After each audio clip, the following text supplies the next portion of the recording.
Et si c'était lui, l'outsider de Wimbledon, l'homme peut-être qui va percer le tableau de Wimbledon, celui qu'on attend évidemment comme un énorme espoir du tennis, mais qu'on n'attendait peut-être pas sur ce Wimbledon, est-ce que Joao Fonseca peut être un outsider pour Wimbledon? Oui, je m'avance énormément, mais est-ce que Joao Fonseca est capable d'aller loin, très loin sur ce Wimbledon plein de surprises? Est-ce que lui pourrait être la plus grande surprise de ce Wimbledon? On va s'installer tranquillement, on va parler de ça sur cette vidéo aujourd'hui de Joao Fonseca qui a fait un énorme match face à Jason Brooksby, un super match des deux joueurs, franchement un match très plaisant à regarder. Mais globalement, les matchs de Joao Fonseca, si vous les regardez, vous savez que très souvent, c'est vraiment du grand plaisir quand on regarde Joao Fonseca. Il se passe souvent quelque chose parce qu'il est générateur de matchs frissons, clairement, il faut le dire, parce qu'en plus, il a un public derrière lui qui le pousse, avec les Brésiliens qui, évidemment, n'attendent que ça d'avoir un futur vainqueur de Grand Chelem depuis Gustavo Kuerten. Lui, en plus, a un style de jeu qui permet de générer des émotions. Donc, ouais, honnêtement, Fonseca-Brooksby, et bah, ça a été un super match, clairement. Ça a été le super match de cette journée à Wimbledon, qui a démarré un peu plus tard, hein, évidemment.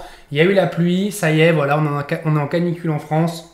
Les Anglais, eux, ils arrivent à avoir de la pluie, donc c'est très très fort de la part des Britanniques qui ont réussi du coup à démarrer à 14h au lieu de démarrer à midi pour nous, heure française, donc il y a eu 2 heures de retard. Mais on a eu le droit, heureusement, d'avoir ce magnifique Fonseca-Brooksby. Et franchement, Joao Fonseca, quand je regarde le tableau et que je vois ça, je me dis c'est tout à fait possible qu'il aille en huitième de finale, voire en quart de finale. Alors potentiellement face à Cameron Norrie, ça devrait être normalement Jiří Lehečka qui a fait finale au Queens. Donc pas évident notamment. Norrie a déjà fait demi-finale à Wimbledon. En plus il joue plutôt bien en ce moment je trouve. Il fait huitième à Roland. Enfin je trouve plutôt bon en ce moment Norrie, hein, mine de rien. Jarry qui a sorti Holger Rune en 3-7, qui sort des qualifs. Enfin en 5-7 pardon, Rune qui vient de sortir la dernière tienne en 3-7 très facile. Donc évidemment ça va pas être un match facile pour Fonseca, mais quand je vois ce tableau, il n'y a pas d'Alcaraz, il n'y a pas de Sinner, il n'y a pas de Djokovic, il n'y a pas de Draper contre qui il a toujours eu du mal, on l'a vu à Indian Wells et on l'a vu à Roland Garros pas plus tard qu'il y a un mois. Donc là il a quand même un tableau qui est raisonnable pour un joueur comme Joao Fonseca et on peut légitimement se dire qui peut se retrouver potentiellement en quart de finale. Et le quart de finale, ça serait face à Carlos Alcaraz. Bon, là, on s'avance évidemment très très loin. Déjà, il faut penser au troisième tour, puis potentiellement huitième.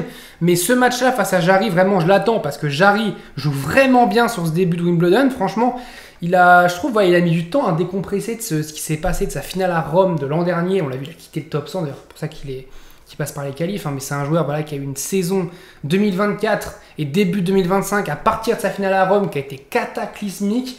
Ça a vraiment été un Jarry vraiment catastrophique l'an dernier, il passe pas un seul tour en Grand Chelem. Et là, il se dirigeait vers une défaite face à Rune, et puis mine de rien, il réussit à s'en sortir et à se retrouver au troisième tour. Et lui aussi, il a un gros coup à jouer, Jarry, parce qu'évidemment, Joao Fonseca a un gros coup à jouer en se disant moi je peux aller en quart de finale pour la première fois de ma carrière, marquer un grand coup. Comme Alcaraz avait marqué un grand coup à l'US Open 2021, quand il avait fait son premier quart de finale en Grand Chelem, est-ce que là, Joao Fonseca peut faire son premier quart à Wimbledon? Et Jarry, il peut se dire pareil, il peut se dire que légitimement, il a complètement de niveau pour aller en quart de finale. Parce que Jiří Lehečka ou Cameron Norrie, qui sont des bons joueurs, ce ne sont pas non plus des joueurs qui font peur. Quand tu joues ces joueurs-là, tu ne te dis pas « j'ai 90% de chance de perdre ».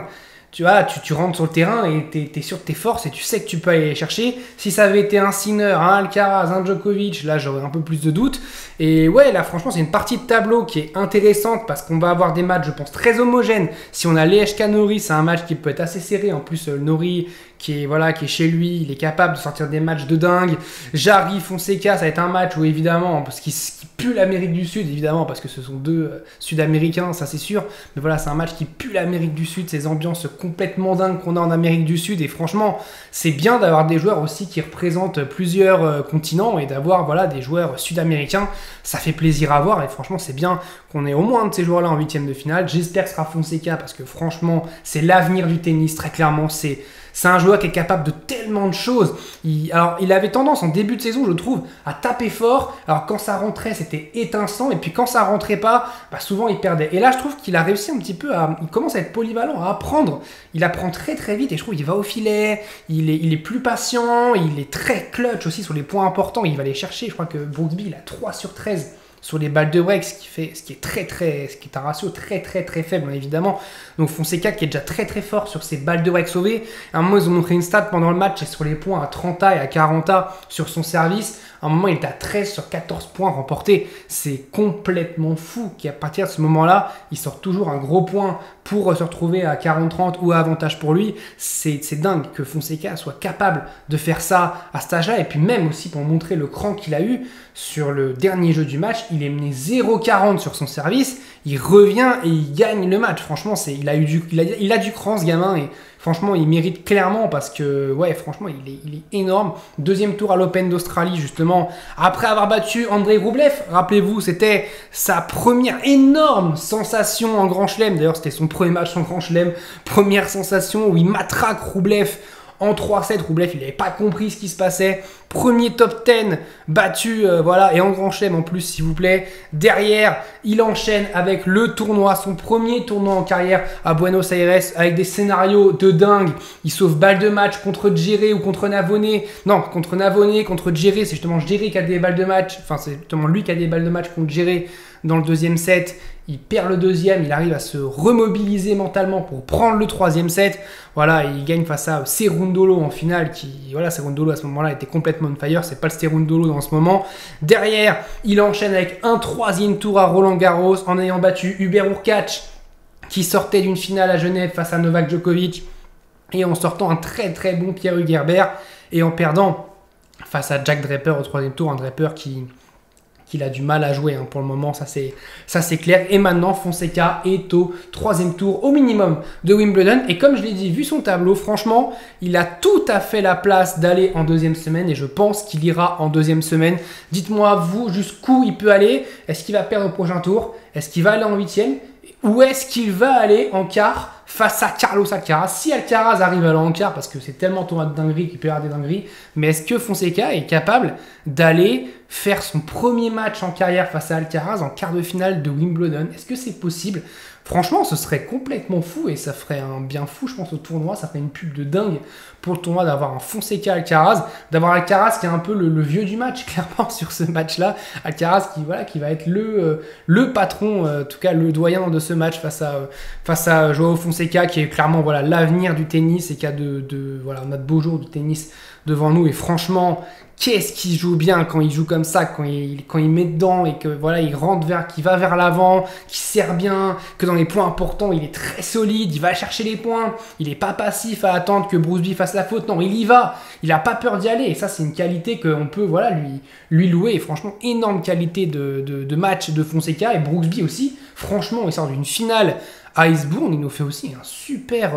franchement, il fait un très bon match. Et c'est bien ce qu'a fait Brooksby, à part battu de Expour en plus, qui avait gagné à Majorque face à Corentin Moutet la semaine dernière, samedi dernier. Donc voilà, franchement, très belle perf de Brooksby. Une autre perf aussi, alors c'est un peu moins une énorme perf, hein, mais c'est Adrian Manarino, qui mine de rien, bat Valentin Royer, voilà, ça c'est pas non plus la perf du siècle, mais il va au troisième tour de Wimbledon et c'est depuis 2018 qu'il n'avait pas atteint le troisième tour de Wimbledon et surtout il était complètement en sous-confiance depuis son huitième de finale à l'Open d'Australie 2024. Il a eu une saison 2024 en début de saison 2025 catastrophique et là depuis quelques semaines, depuis qu'on a retrouvé cette saison sur gazon, il se remet à gagner des matchs, mine de rien Manarino, et voilà, et là il sort des qualifs et il se retrouve au troisième tour de Wimbledon et au prochain tour c'est soit Lloyd Harris, soit Andrei Rublev qui pour le moment mène 2-7-1, donc ce sera sans doute Andrei Rublev qui logiquement sera favori de ce match.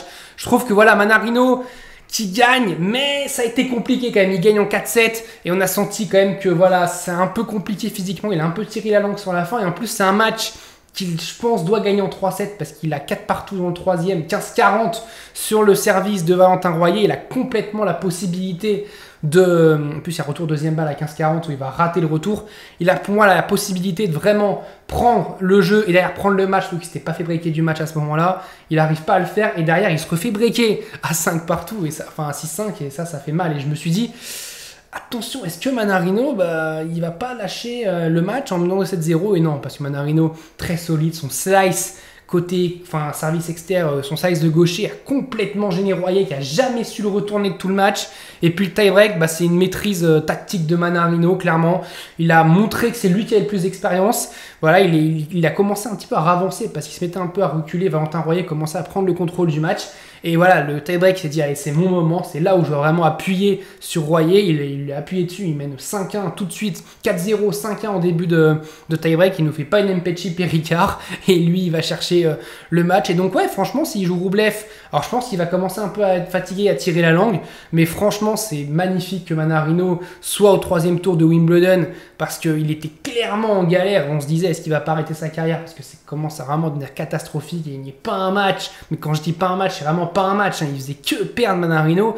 Et là, bah, ça fait du bien de le voir enchaîner 5 victoires consécutives, parce qu'il y a 3 victoires en qualif, plus 2 ici. Ouais, franchement, Manarino, très très très solide et bravo à lui. Dites-moi vous, ce que vous avez pensé de Manarino, ce que vous avez pensé de Joao Fonseca. N'hésitez pas à liker, à commenter, à vous abonner si la vidéo vous a plu. C'était une journée, je trouve, un peu plus calme, même si la journée n'est pas encore finie, évidemment, il y a encore plein d'autres matchs. Mais il y a moins de matchs, je trouve, hypants que les matchs qu'il y avait les 2 derniers jours. Je trouve qu'on a moins de matchs vraiment de feu. Je pense que le Fonseca-Brooksby était le meilleur match du jour. On a Raducanu-Vondrousova, peut-être chez les filles, qui a peut-être le match, the match en Angleterre, parce qu'évidemment Raducanu qui joue chez elle face à Vondrousova, ancienne vainqueur de Wimbledon il y a 2 ans, donc évidemment ça a été un super match.